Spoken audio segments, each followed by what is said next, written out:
Hey guys, it's Alicia with WTI. Maybe you're like me and you just want to eat chicken soup all the time. If you do, I want to show you this Progresso roasted chicken noodle soup, and this is the reduced sodium variety. So I love this soup because it's perfect for a really fast meal.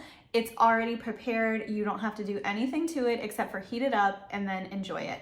And it tastes delicious, and it's actually a lower sodium than the regular chicken noodle soup from Progresso. So if you need to watch your sodium, this is a nice, easy way to make that change. I love this because it has a really tasty broth and it has really big noodles, which I really like.